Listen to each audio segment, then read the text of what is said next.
Hello viewers, welcome to the maiden episode of Footprints on Soulhour TV. Life, they say, is full of challenges, but some of us are able to defeat all these challenges and in doing so, leave behind remarkable footprints for the younger generation to follow. My name is Miss Sandra Agyeman, your host for this special interview slot. And today, our guest is none other than Miss Phyllis Ameya. Mrs. Doll works at the Oxford Poly in Amsterdam as an advisor and also runs her own consultancy agency. Miss Doll, thank you very much and welcome to Footprints. Thank you. First of all, I would like to know from you, how was the early stages of your life? How was it like? Were you born here or were you born in Ghana? Well, I was born in Ghana. Mm-hmm. And I came to Holland at the age of 9 years and 1 week exactly, I remember. Mm-hmm. And I came to my mother because my mother already was here. Mm-hmm. And I came to live in Diemen, really close to Amsterdam Southeast, mm-hmm. where most of the Ghanaian community in Amsterdam lives. And it was a very nice time for me as a child in Diemen, yes. That should have been nice. I mean, the change in the environment, as in coming from Africa and then straight to the Netherlands. And who are your parents? Where are they from? Which region in Ghana are they from? Well, both my mother and my father are from Kweu, mm-hmm. as we say it, from the mountains in Ghana. And my father is still in Ghana, and mm-hmm. my mother is here in the Netherlands. And I came to join my mother together with my sister. And it was really nice for me to live in Ghana. And I was really shocked when I came into Amsterdam for the first time to Holland, because I was shocked that they had cars and they had buildings. And in my imagination, it looked too much like Ghana. So I was a bit angry. I told my mom, they have the same things as in Ghana. It's not even behind the clouds. It's not up. It's just on the ground. You thought you were going behind the clouds? Yes. That's what they told me. That would have been heaven, you know. Child's mind. So, what role did your parents play in your life in the early stages? Well, my mother as a teacher in our region always had a very important role in my education. Yeah. I always had the message that education is really important because that will make me independent. Mm-hmm. And the role that was very important for me from my mother's side was the educational side. And my father is an entrepreneur. Oh. And I also have that part in me. I always want to gain money, mm-hmm. create money, and work hard for my money. Okay, that is very interesting. I will come back to that. But back to the early stages. Is there anything or like any occurrences or something that happened that you carry along with you up till this stage? Yes. Well, funny that you asked, because that is for me it's a very important part.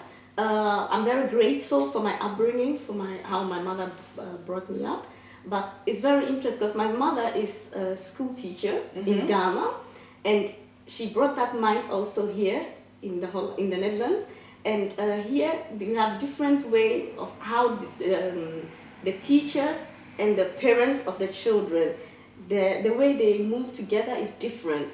But the way my mom taught in Ghana is when the teacher says something, mm-hmm. that's it. But here you can negotiate. Because I remember I was in secondary school, mm-hmm. and at a certain period, you could they would give you an advice mm-hmm. of, well, those days they called it like Marfo, Hafo, Favio. Mm-hmm. Things have changed a little bit, but that was the names at that time. And they advised me to do Marfo, that is now Fembeote. Okay. Oh, and really? I told my mom, because we were in groups of friends of four girls, mm-hmm. and I was the only foreigner, and the rest was Dutch.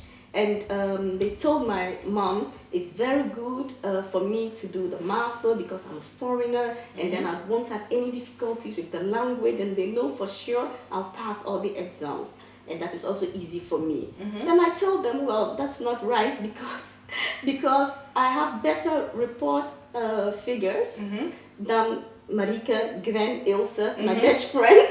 So, and they're all doing half full. So something is wrong there. So I was challenging the teachers at that point, and my mom got angry with me.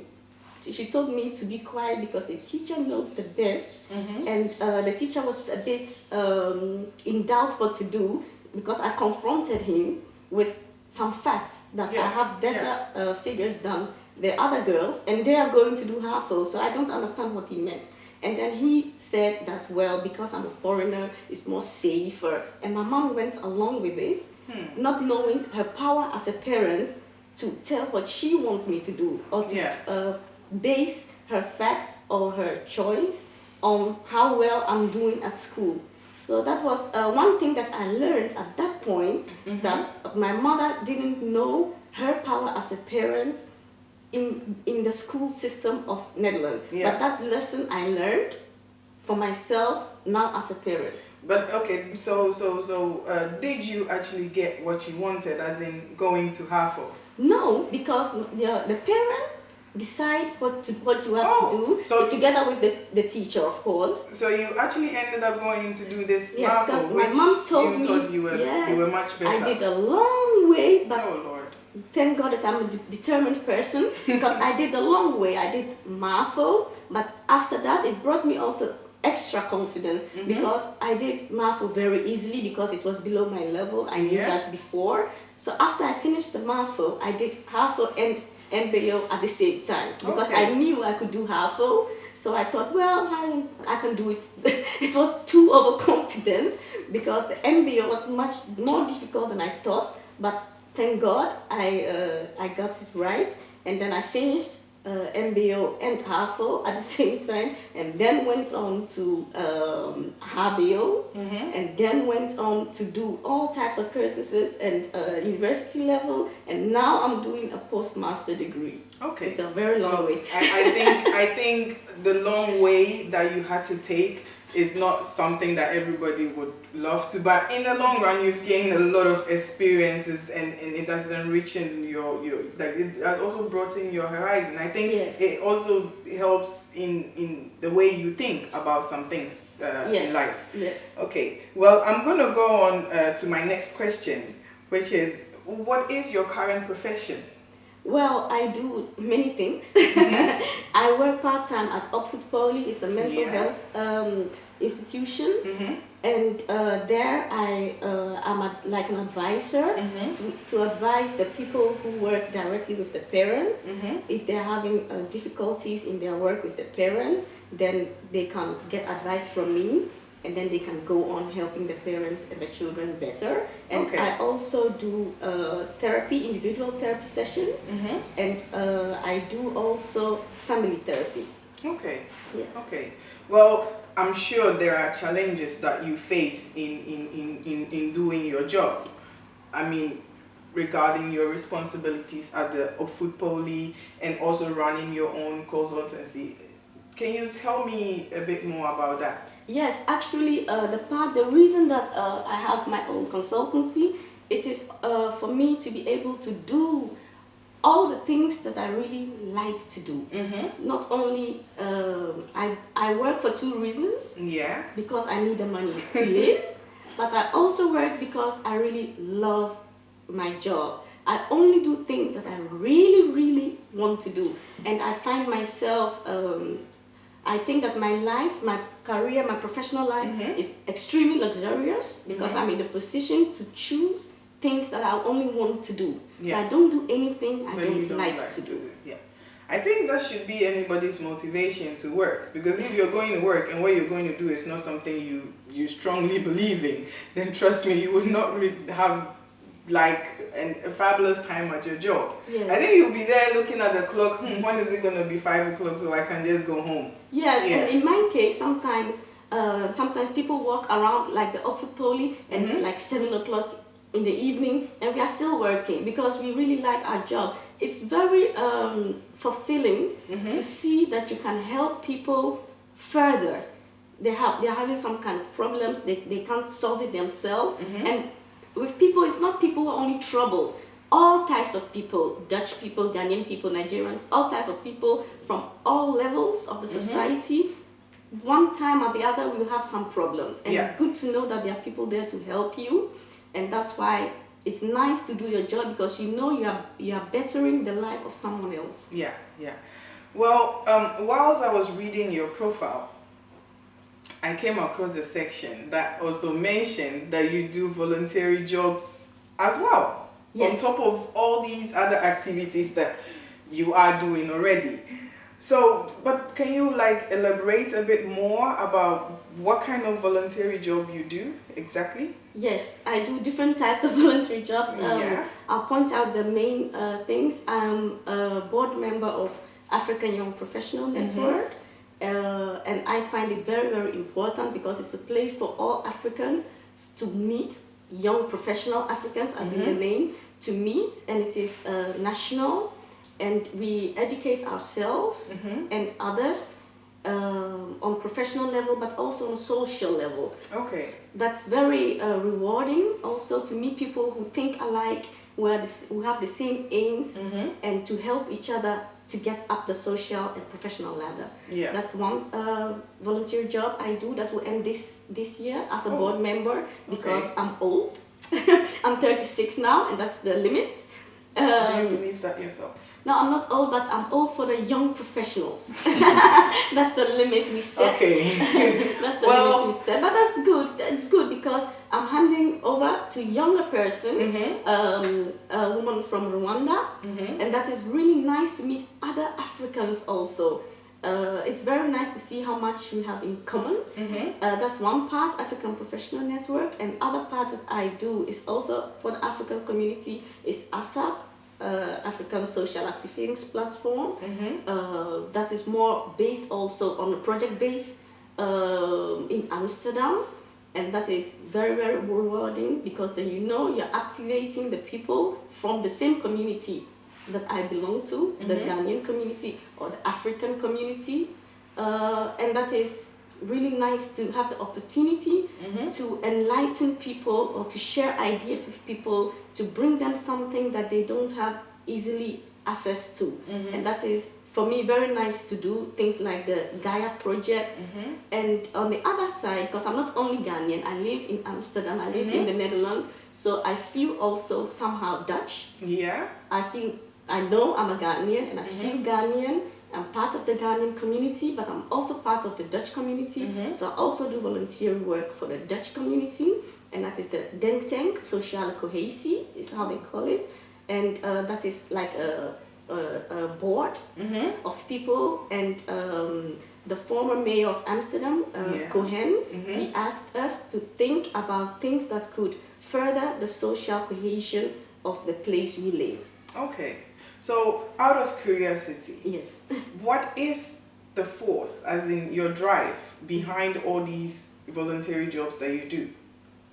Well, I think the main force, not only behind the voluntary jobs, but behind me as a person, what gets me going or keeps me going, is the fact that I know that I'm doing something for the community, I'm doing something for other people, because I think I have a good life, I can take good care of myself, but not everybody can do that, and if I can help someone to have a better life, I'm always willing to do that.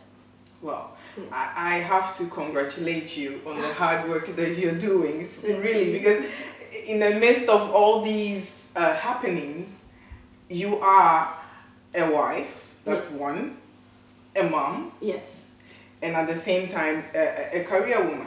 Yes. So then, how do you cope with being all these three personalities at the same time and at your age? Because I think you're young. I feel young. That's marvelous. Yes. I know it sounds a lot, but I think it all depends on how you experience it. Because, for example, maybe it sounds a lot, but some person can work maybe 20 hours a week and be very, very tired at the end of the week. I work between 40 and 50 hours a week in total, but I'm not so tired. I always feel energy, because it gives me energy to do the things that I do. If you are helping another person, it makes you feel good. So you get energy from inside out For instance, at Wednesdays, Mm-hmm. I stop my work, I bring my son to football. Mm-hmm. I'm also the leader there at the football. So you're like So a football organize, mom. yes, I'm a soccer mom. I organize Okay. everything, send emails to all the other parents, and make sure that they know where we are going to play on Saturday. Mm-hmm. And I make sure that everything is set. We have enough cars, we have the addresses, we know when to leave. And I'm always organizing something because I'm always in one or other board. Okay. It gives me energy to help other people, and I'm also a little bit of a control freak. So if I'm able to have a say, I want to have a say because I want to make a difference. In the small things or bigger things, it doesn't really matter. Yeah. So how many kids do you have? I'm blessed with one lovely son. Okay. Can I say if we will be expecting more in the future, or we are awaiting some more? It's all in the hands of God. Okay, that's a good answer. Everything is in the hands of God. I love that.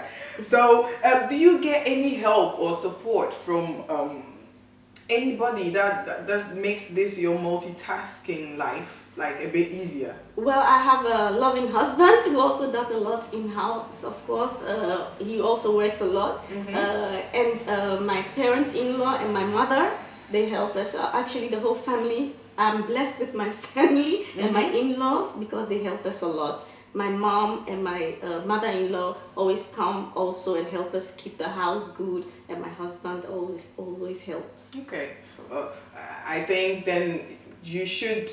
I think it's just a blessing then for you to have the right people surrounding you so that you can actually make all these things happen. Because sometimes it's not everybody that get to find that person or that family that will actually love to take care of the kid whilst maybe you go out there doing a voluntary job or something. Yeah. So I think that is a blessing. But I think you're right. I'm really blessed with my family and my in-laws as well. And it's also about the priority that you give it, because if you could find a family member and convince that person to take care of your child because you have to go to your work, and that person is willing and able, that same person, if you believe it is important to do voluntary work, that same person will also take care of your child for you to go out and help another person, because it's like a circle. We are all helping each other. Yeah. Well, viewers, this brings me to our next issue, which is the general issue and advice. This session, we talk about some of the things our communities are being faced with, and we debate on it, and we share our ideas and basically talk about it. So lately, our youth are being confronted with numerous challenges, and one of these challenges is money. Nowadays, our quest in obtaining as much money as we can and as quick as we can is actually doing most of the youth more harm than good. And I hope I'm not misunderstood here, because I think having money is a good thing, but the problem has more to do with to what extent are we willing to go in obtaining these Benjamins, as they are called. So, Mr. I would like to hear from you. What are your thoughts on this issue? Well, I think I do recognize what you're saying. There are some people from Ghanaian origin who are really out for the quick money. I can understand why you would like quick money. Maybe I would like quick money, but I think it's also good to know from beginning that quick money doesn't last.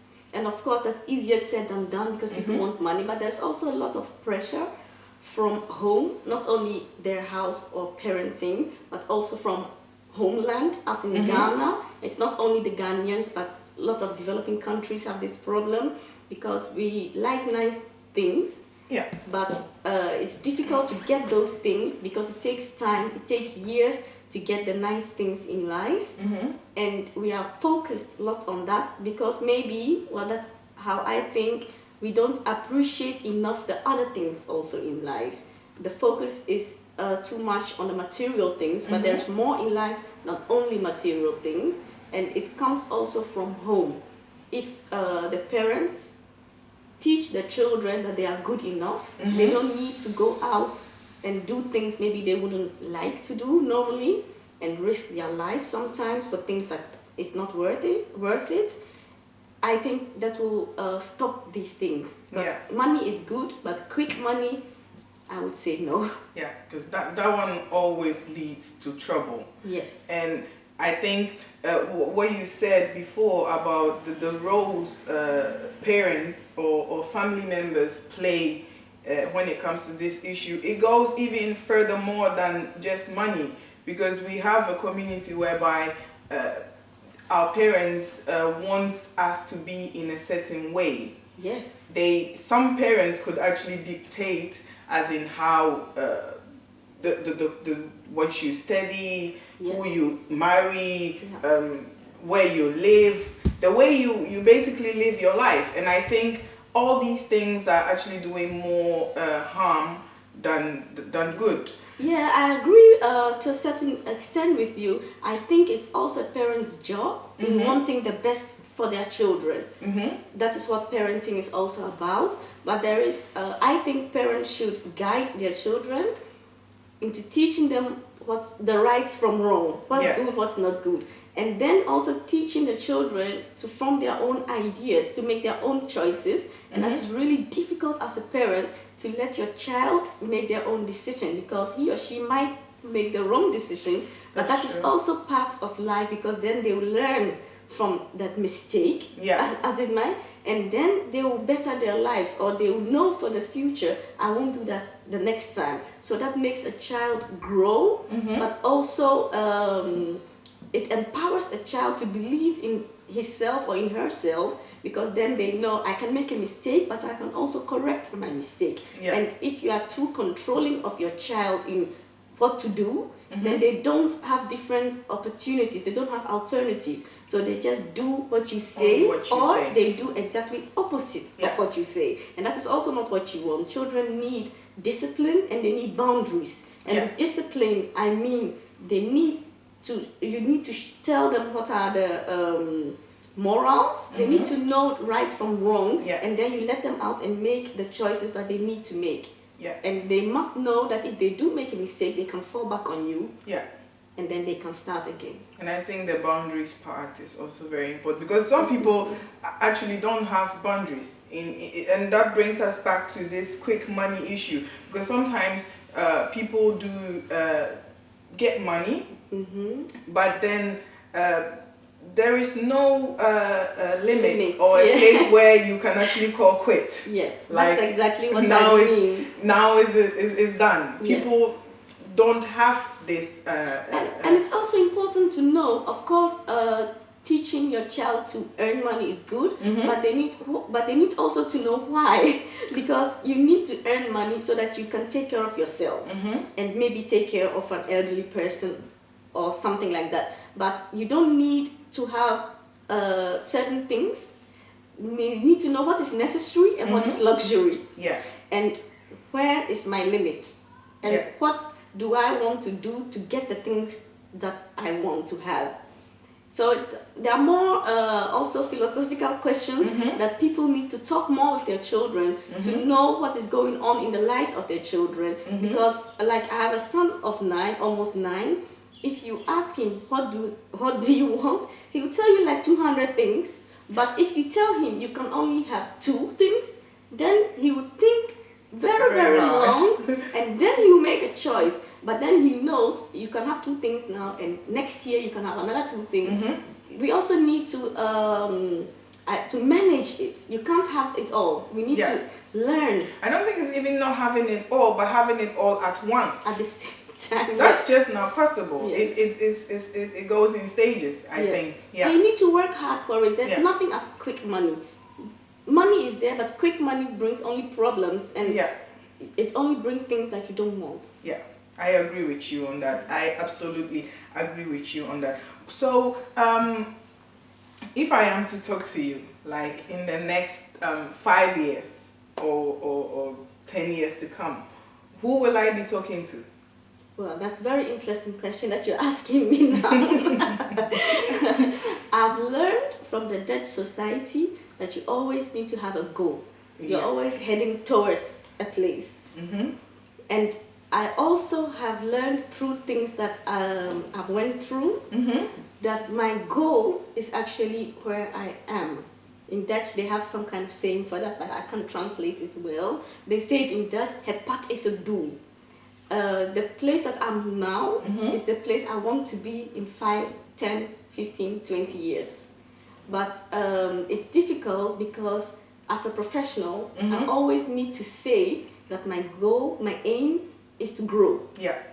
But I think that my boundary is also here. I can set boundaries for myself, and I'm happy with the place that I'm in now, and I hope I can maintain the life that I have, and maybe I can help as many people as possible. I want to touch as many people's life as possible for them to get the best out of their lives.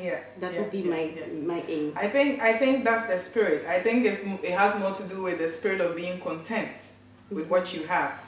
And that is basically the stage that you're in now. You're satisfied with where you are at the moment. Yes, definitely. That is beautiful, because not everybody can do that. Most people reach certain places and they always aim higher. Not that you are not aiming higher. Obviously, life goes on, and every day new things come up and you meet new people. So I'm 100% sure that some ideas. I was even thinking just now when you said the young professionals and that you are taking a step back for the young professionals. I was thinking then maybe you should do advanced professionals.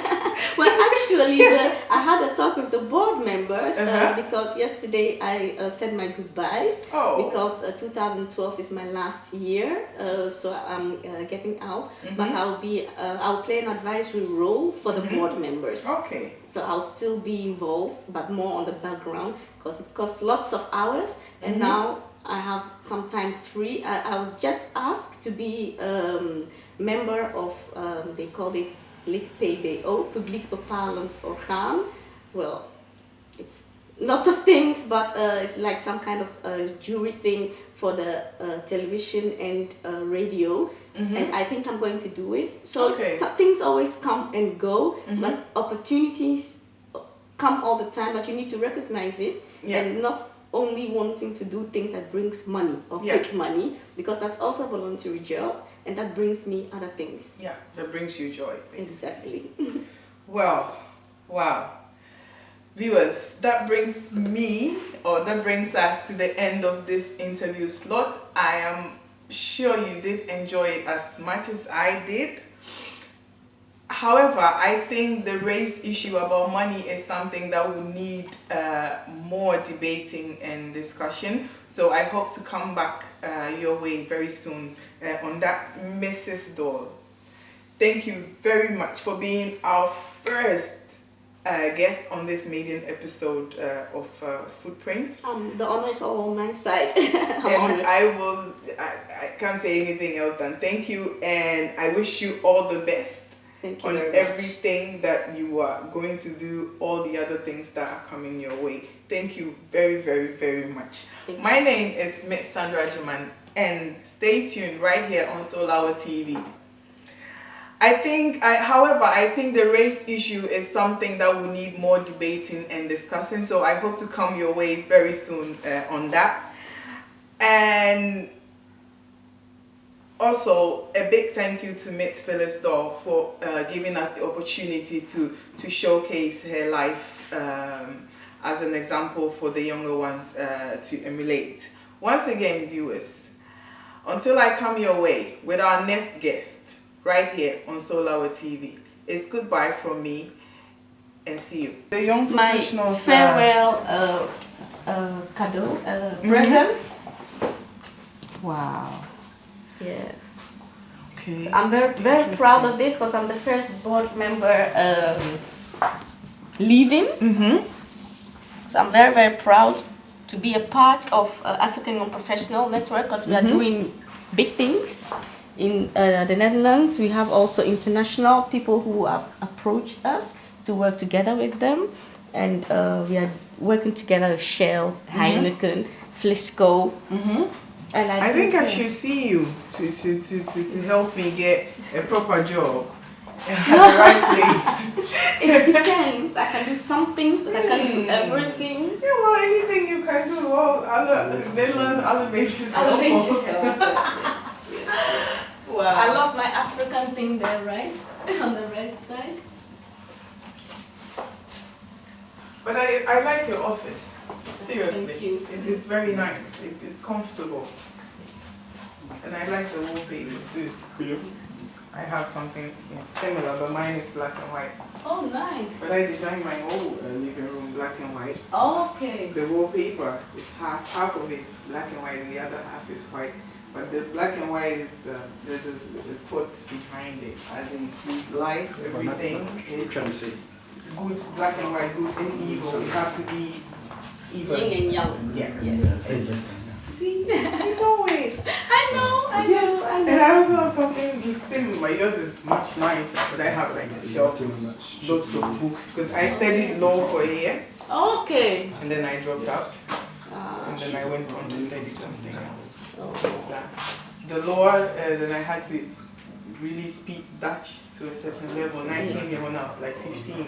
So I don't have that Then it's more basis. Yeah. If it was English, then I That's can just different, yes. flow. But like in studying law itself, like rechten, moet je echt Nederlands kunnen. Een hoger niveau. I know my cousin is a judge here. Yeah. So I did it for a year and then I just thought, you know what? Mr. Lamte likes the picture. Which, it's this a long one time ago, yes. I used to because do I was modeling, looking at it and trying to figure out if it was you or not. Yes, but it's but the 15 smile years and ago. the dimples actually that's what gives you away. Yeah. I used to do lots of television and modeling work when I was young. Okay. That was my last job. And I'm sure that's a painting from Bo. Huh? It's more than 2 million euros according to him. Oh, you see what I mean? That's the spirit, like the Van Gogh. He didn't even know it's written on it. He didn't even know this thing, his painting was gonna be worth that much money at the time he was doing it. Yes. You know, after he died, then these things became something else. It's amazing. Yeah. Yeah, that's wow. Okay.